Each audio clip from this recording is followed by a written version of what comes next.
Hello everyone, আশা করি আপনারা সকলে খুব ভালো আছেন আর আমিও ভালো আছি। আবার একটি নতুন ব্লগ নিয়ে চলে এলাম। আজকে ব্লগটা এখান থেকে স্টার্ট করলাম। দেখে বুঝতেই পাচ্ছেন উল্টো রথের ব্লগটাই আপনাদের সাথে শেয়ার করছি।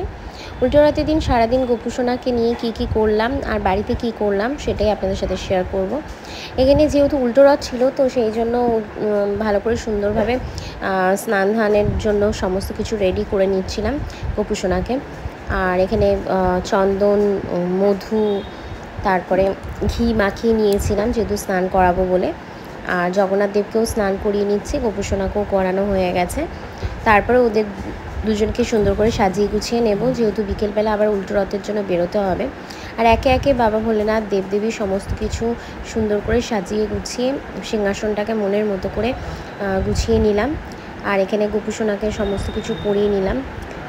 আপনারাও দেখুন গোপুসোনাকে কতটা মিষ্টি লাগছে। আর তারপরেই উল্টো রথের জন্য রথ সাজিয়ে নেওয়া হয়েছে। আর এখানে অন্যরকমভাবে একটু সাজানো হয়েছে, যদিও এটা আমার ভাই করে দিয়েছিল, আমি জাস্ট ফুল দিয়ে একটু সাজিয়ে নিয়েছিলাম। আর এই যে দেখুন সাজানো গোছানোর পর কতটা মিষ্টি লাগছে আমার সমস্ত দেবদেবীদের।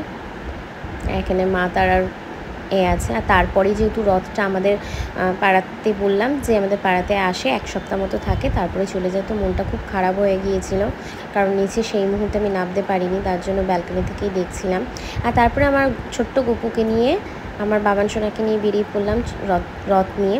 আর হরিসভার রথ তো তার মধ্যে চলে এলো। আর হরিসভার রথ টানতে টানতে অনেকটা দূর চলে গিয়েছিলাম, তার মধ্যে আবারও রিটার্ন করলাম। করে সন্ধ্যা হতে না হতেই বাবান সোনাকে নিয়ে রওনা দিলাম মেলার উদ্দেশ্যে। যেহেতু সোজা রথে আমরা যাইনি, তো তাই ভাবলাম উল্টো রথেই বাবান সোনাকে একটু ঘুরিয়ে নিয়ে আসি। তবে নাগেরবাজার মোড়ে ঢুকতে না ঢুকতেই এত ভিড়, জানি না ভেতরে কতটা ভিড় হবে। তবে মানে গিয়ে দেখলাম যে সাংঘাতিক ভিড় ছিল। আর তার আগে আমরা চিনিকলা চড়িয়ে দিয়েছিলাম প্রসাদে। আর তারপরে একে একে সব জিনিসপত্র দেখছিলাম কি নেওয়া যায়। আর এখানে সব বেতের জিনিসপত্র ছিল, বেশ ভালো লাগছিলো এই জিনিসটা আমার খুবই।